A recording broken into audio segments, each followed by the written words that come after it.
Buenos dias, buenos tardes mga amigos, mga amigas, sa aking kumpanyeros at kumpanyeras. Magandang araw po sa inyong lahat.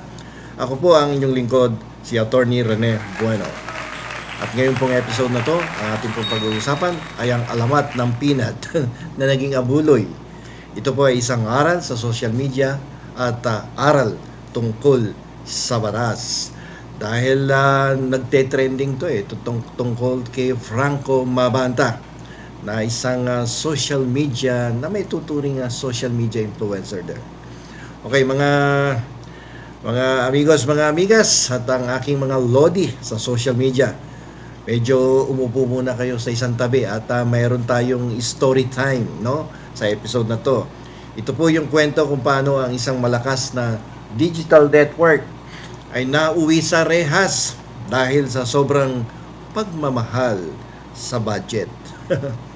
Ito pong pag-uusapan natin ay tungkol sa isang attack and collect strategy ng isang taong nagsasabing malakas ang kanyang impluwensya, no, sa pagdating sa media practice, no, sa social media practice. May sarili siyang network kasi, no.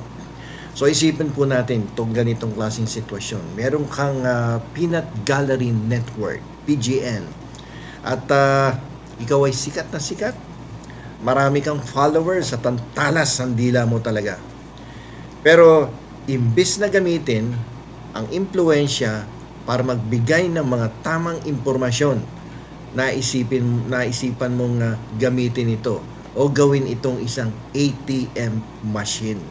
Aba, hindi maganda to pag ginagamit mo sa hindi magandang paraan ang yung pagiging influencer sa social media. At magugulat po kayo kung sino naging biktima nitong tao na to. Walang iba kundi si former Speaker Martin Romualdez. Huh? Si Martin Romualdez lang naman ang kanyang biniktima. Grabe to, hindi natakot. Ang script ni Franco Mabanta ay simple lang. Sir, meron akong video tungkol sa flood control mess. Kapag nilabas ko ito, baka malunod ang karir mo. Sigurado, tapos ka na. Pero kung magbibigay kayo ng 350 million, gagawin nating waterproof ang reputasyon ninyo. Ligtas ka na. Ayan. Yan ang kanyang mukhang sinabi sa dating Speaker of the House. 350 million pesos. Grabe, inflation na talaga. Dati ang peanut gallery, barya-barya lang ang hinihingi. Ngayon, pang isang buong probinsya na ang presyo. Kulang na lang pati yung island, yung mga isla sa Pilipinas, i-add cart na, no? I-add to cart na rin niya, no? Parang nagsha-Shopee na lang, no? At magugulat kayo dito sa panghihingi niya, no? Pag-extort ng pera sa dating Speaker of the House, no?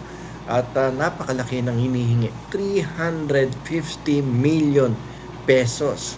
Ang pagkakaalam ko, nakakuha na ng unang pabayad, no? Down payment ika nga na approximately 75 million. Pero nadali siya do sa pangalawang bigay. Ito yung climax ng istorya. Ito yung supposed to be magkakaroon ng dinner sa BGC na ang nangyari dinner na walang dessert. Ngayon, ito yung nangyari. Nung gabi ng entrapment, akala ni Franco ay payday na. Pero ang hindi niya alam, ang dala ng kampo ni Romualdez ay hindi lang mark money, kundi ticket para sa exclusive tour sa loob ng NBI. So, imbis na magkaroon ka ng katakot-takot na maletang punong-puno ng pera, ayun, punong-puno ka ng sama ng loob at punong-puno ng pawis ang iyong katawan sapagkat binitbit ka ng mga ahente ng NBI dun sa kanilang kulungan. Sa gitna ng sikat na BGC, kung saan ang kape ay mas mahal pa sa parking, doon siya nasakote. Habang bitbit ang maleta ng pera, imbis na content creator, naging content siya tuloy ngayon ng NBI. Sabi nila, content is king, pero sa kasong ito, content is behind bars. Akala niya siguro yung followers niya ay susunod hanggang loob ng selda para mag-share ng orange na jumpsuit. Napakasaklap na nangyari dito. Akala niya siguro makokolekta niya yung buong 350 million. Pero sa tingin mo ba maiisahan mo ang isang abogado at magbibigay sa'yo ng 350 million? Padadamahin ka lang yan. Pero mag-isip-isip ka, baka sa bandang gitna o sa dulo ng inyong transaksyon, patay kang bata dyan. Di ba? Sana tinignan mo yung background ng dating Speaker of the House, UP Law graduate, abogado yan. No? Ang tagal na sa politika niyan. Lahat ng kalokohan ng media, alam niyan. So, mahirap yung ginawa ni Franco na yan. Masyado siyang tiwala sa sarili niya. So, ito po yung ating payo sa mga social media influencers, mga lodi sa social media. Pakinggan nyo ito ng mabuti. Ang social media ay parang itlog. Masarap gamitin sa luto yan. Pero kapag sumobra ang panggigigil mo, mababasag ka. No? Kaya wag nyo pong gamiting panangga o shield ang freedom of expression. Ang kalayaan sa pagpapahayag ay hindi license to extort. Hindi yan lisensya para manghingi ka. Manakot ka tapos manghingi ka ng pera sa mga taong inaakala mong may kasalanan at may hawak ang ebidensya. Kapag ang kritisismo ay may kasama ng price tag, hindi na yan journalism. Yan ay cyber robbery. Tandaan mo yan. So, wala kang pupuntahan kundi maghihimas ka ng rehas. Ang algorithm ay walang loyalty. Kayang-kaya ka nitong pasikatin sa umaga. Pero kaya ka rin nitong ibaon sa gabi. Huwag po ninyong aabusuhin ang power nyo bilang mga social media influencers para manira ng tao kapalit ng napakalaking pera katulad ng ginawa nitong si Franco Manabat na nanghingi, nag-extort ng 350 million in exchange of para hindi ilabas ang isang allegedly video na may kinalaman sa flood control mess. Alam niyo po, sa ilalim ng batas, ang paggamit ng internet para sa blackmail at extortion ay may mas mabigat na parusa. Paulit-ulit na natin itong dinidiscuss ng mga nakaraang mga episodes, no, tungkol sa Cybercrime Prevention Act. Mas mahirap mag-edit ng vlogs ko ang hawak mo ay rehas imbis na ring light. Walang internet sa loob ng kulungan, no? Para sa mga influencers na nagbabalak mang-extort, yung mga mahilig manghingi dyan, no? Para it's either siraan siya tapos mangolekta o kaya mag-promote ng isang politiko tapos manghihingi ng pera. Tandaan nyo po, sa kulungan, walang wifi, no, ulit ko. Ang tanging live stream na magagawa mo doon ay ang pag-stream ng tubig mula sa gripo habang naglalaba sa sarili mong uniforme. Diba? So, pakakaingatan po natin ang ating reputasyon, ang ating pangalan. Kung kayo ay may daan-daang libong followers na o milyong followers na, huwag nyo pong sayangin yung opportunity. Gamitin nyo po sa magandang paraan ang pagiging isang social media influencer. Magturo na maganda sa mga followers at mga viewers ninyo. Hindi yung gagamitin nyo to para sa isang extortion.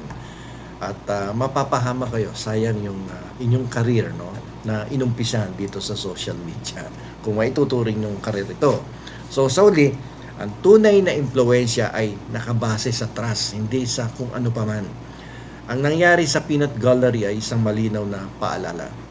Ang patas ay hindi natutulog at ang NBI, hindi sila marunong magsinsong. Lalo na kung may maleta ka ng pera, hindi ka lulusot dyan.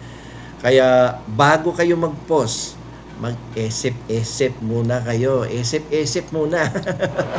Huwag hayaang ang yung digital empire ay mauwi sa isang correctional empire. Dahil sa dulo ng araw, mas masarap matulog sa malambot na kama kaysa sa matigas na semento ng presinto kung saan ang tanging engagement na mararanasan mo ay ang pag-engage ng posas sa iyong mga kamay. Ipagpapalit mo ba yung natutulog ka sa isang kwarto na meron kang kamang malambot, naka-aircon, malambot ang unan, may malambot kang kumot, no?